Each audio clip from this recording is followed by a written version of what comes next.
बिस्मिल्लाहिर्रहमानिर्रहीम अस्सलाम वालेकुम रहमतुल्लाहि व बरकातुहू। सलामती रहमतें बरकतें हम सब पर रहें। आपके पास क्या है? किसी को इस चीज़ से फ़र्क नहीं पड़ता। फ़र्क इस चीज़ से पड़ता है कि आप दूसरों को क्या देते हैं। अगर आप किसी को हौसला और अच्छे अल्फाज देने वाले हैं तो यकीन करें कि आप दुनिया के सबसे अमीर तरीन इंसान हैं। अल्हम्दुलिल्लाह दिन का आगाज़ काफ़ी हद तक हो चुका था। उसके बाद मगरिब हुई थी और मगरिब के बाद बिल्कुल ऐसा होने लगा है कि अब बिल्कुल अंधेरा सा होने लग जाता है। बहुत जल्दी रात आने लगी क्योंकि सर्दियाँ आने वाली हैं। काफ़ी हद तक हमारी तरफ थोड़ी बहुत बारिश हुई है, तो उस वजह से ये कि रात और सुबह का हल्की हल्की ठंड वाला मौसम हो रहा है, लेकिन दिन में वही वाला मौसम है जो गर्मियों वाला होता है, लेकिन उस हद की नहीं है गर्मी। खैर, और साथ साथ फिर एक और चीज़ चलती है, जब ज़्यादा सर्दी बढ़ती है तो ज़्यादा गैस का इशू होता है, जब कम सर्दी होती है तो कम गैस का इशू होता है। तो अब मेंटली तौर पे हम तैयार हो रहे हैं कि साथ साथ कुछ ना कुछ करते रहें, ऐसा ना हो कि बेभरोसा होती है हमारी तरफ, गैस का कोई टाइमिंग नहीं है। तो इस वजह से आज मैंने क्या करा कि आज मैं ये बना रही थी चिकन कॉर्न सूप। वेजिटेबल भी है इसमें। अच्छा, वेजिटेबल जो है ज़्यादा हो गई थी, तो मैंने क्या करा कि जो सालन बना हुआ था चिकन का, उसको डिश में ट्रांसफ़र करके अब मैं इस वेजिटेबल को मिक्स वेजिटेबल बना रही हूँ। सालन यानी कि सालन तो नहीं, वो सब्ज़ी सी बनेगी वो बना रही हूँ। और दूसरी तरफ ये जब सब्ज़ी लेने गई थी तो ये भुट्टे ये भी आए हुए थे, तो अच्छे लग रहे थे, कच्चे दानों के थे, तो ये भी ले लिया था। अच्छा, बच्चे इसी तरह खाते हैं जैसे हम अपने बचपन में खाते थे कि इस पे चाट मसाला नींबू पे लगा कर इस पे लगाते थे, तो बच्चे भी इसी तरह खा रहे थे। वही अपना बचपन याद आ जाता है, इसी तरह वही चीज़ें रिपीट हो रही हैं, उसी तरीक़े से सारे मामलात चल रहे हैं। तो बच्चों ने भी एंजॉय करा, काफ़ी हद तक खाए। अच्छा, इससे ये था कि इनकी एक जौ की एक्सरसाइज भी बड़े अच्छे तरीक़े से हो रही थी, लेकिन फिर काफ़ी बड़ा था तो भरा हुआ भी था, उन्होंने थोड़ा सा बचा दिया था। और इसी से मैंने थोड़ा सा कॉर्न लेकर अपने सूप में भी डाल दिया था, और दूसरी तरफ उसी पतीली में मैं सब्ज़ी बना रही हूँ जिसमें से चिकन का सालन जो है ट्रांसफ़र करा था। अच्छा, अभी दूसरी तरफ ये बन रहा था, कॉर्न सूप बन रहा था। इसमें मैंने क्या डाला था, लहसुन अदरक का पेस्ट, चिकन इसी तरह ऐड कर लिया था। चिकन गल जाएगा तो फिर हम इसके रेशे कर लेंगे। और वेजिटेबल में मैंने डाला है क्या क्या, बंद गोभी डाली है, हरी प्याज डाली है, गाजर डाली है, शिमला मिर्च डाली है।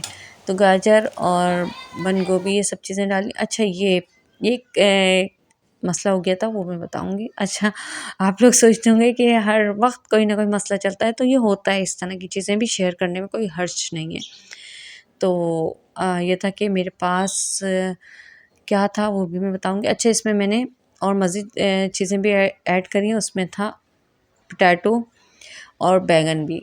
और दूसरी तरफ हम यखनी बना रहे हैं, यखनी बन गई है। इसमें मैंने थोड़ा-सा जौ का दलिया जो था वो भी ऐड करा था।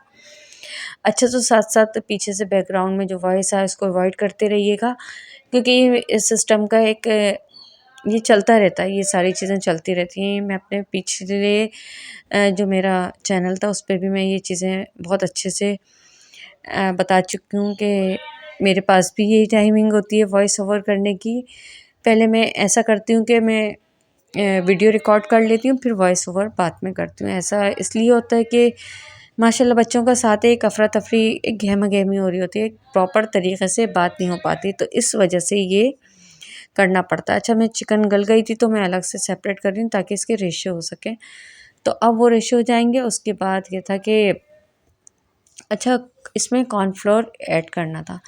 तो जब से इस तरह का सुना है कि ब्रांड, तो हम ब्रांड बिल्कुल यूज़ नहीं कर रहे हैं। मैं सारी चीज़ें लूज़ में ला रही हूँ। अगर मुझे जिस चीज़ की ज़रूरत पड़ रही है तो मैं लूज़ में लाने की कोशिश कर रही हूँ, और ख़ास तौर पे अपने पाकिस्तानी ब्रांड को मैं ऑलरेडी प्रमोट करती हूँ।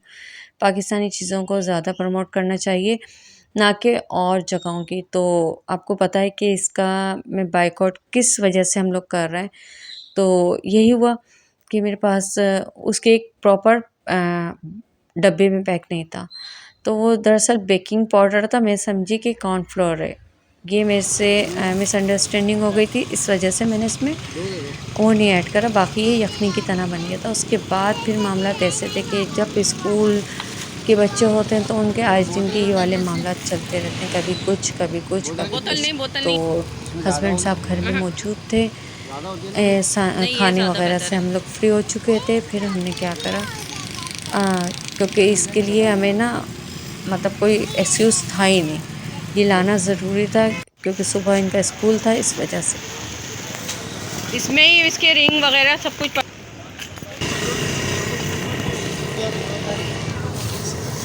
बच्ची ने सिर्फ खींचा है इसको, और फिर अलग अलग सब चीज़ें हो गई हैं इसी में, सारी चीज़ें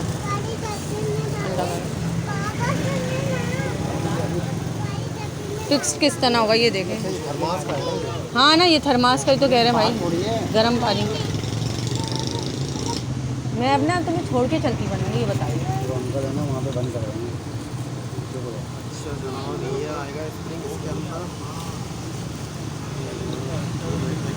कोशिश कर कर ही लाएं भाई।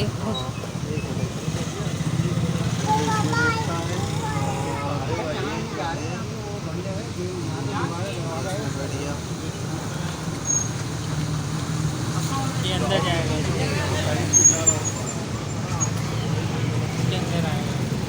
पुश होता था तो पानी निकलता था, पानी वगैरह ना।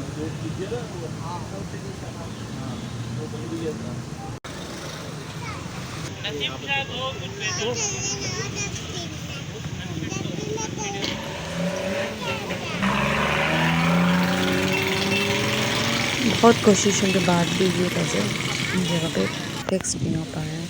खैर एक दफ़ा और ट्राई करेंगे। बेसिकली हम लोग निकले थे यहाँ के लिए क्योंकि बुक्स और नोटबुक्स की जो क्वालिटी है ना, अब उस लेवल की नहीं हो रही, और बेटी साहिबा के सारे पेज बुक्स के भी और नोटबुक्स के भी बिल्कुल अलग अलग हो रहे हैं। तो उनको बाइंड में तो काफ़ी टाइम लग रहा था क्योंकि इनके मंथली असेसमेंट स्टार्ट होने वाले।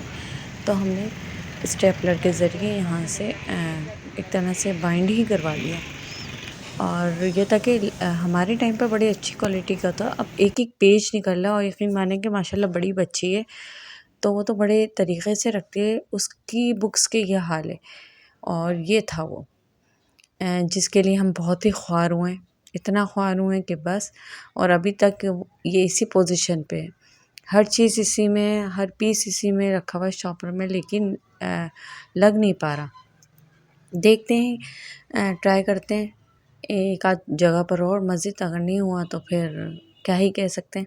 बहरहाल तो ये देखें चंद सेकंड में बेटी का कारनामा आपके सामने के एक कारामद चीज़ किस तरह से एक छोटे से कैप से बिल्कुल नाकारा सी हो गई है। जब तक ये कैप क्लियर नहीं होगा, सही नहीं होगा, उस वक्त तक ये हमारे लिए बेकार है। खैर ट्राई करते हैं, कहीं पर देखते हैं कि ये सही हो जाए तो हम अपने इस्तेमाल में ले सकें। खैर अक्सर मौसम चेंज होता था तो मैं रेगुलर बेस पे ये सब कुछ करती थी, यानी कि सर्दियों के मौसम में कोयला देकर आती थी। एक मेरे पास यूज़लेस तवा था, यानी कि जो इस्तेमाल नहीं करती थी उसको अब मैं इस्तेमाल इस तरीक़े से करती हूँ कि इसमें तवे को इसमें कोयला दिखा के रख देती हूँ, और ऊपर से हम काला दाना, लोबान और नीम की पत्तियाँ। इससे ये होता है कि घर में जो कीड़े मकोड़े हशरात होते हैं वो इसकी धुनी से भाग जाते हैं। दूसरा ये कि मच्छरों का भी बहुत ज़ोर है तो मच्छर भी गायब हो जाते हैं। और ये आप सल्लल्लाहु अलैहि वसल्लम की तिब्बे नबवी में से, आप सल्लल्लाहु अलैहि वसल्लम की हदीस है कि आप सल्लल्लाहु अलैहि वसल्लम फरमाते हैं कि अपने घर को काले दाना और लोबान की धुनी दिया करें, इससे आपके घर में घर जादू टोने और असरात से महफूज रहता है। एक अरेबिक एनवायरनमेंट क्रिएट हो जाता है। और ये देखें इस तरह से धुनी निकल रही है। बेशक आपके पास वो इलेक्ट्रिक इस तरह का धुनी देने वाला नहीं है तो आप इस देसी तरीक़े से भी दे सकते हैं। दूसरा ये कि मेरी वीडियो अच्छी लगे तो लाइक कीजिए, सब्सक्राइब कीजिए, कमेंट्स कीजिए, शेयर कीजिए, बेल आइकन को ज़रूर प्रेस करें। उस चैनल की तरह मेरे इस चैनल को भी ज़रूर सपोर्ट करें, शेयर करें ज़्यादा से ज़्यादा। खुश रहें, फ्रेश रहें, खुशियाँ बाँटें। अल्लाह हाफ़िज़।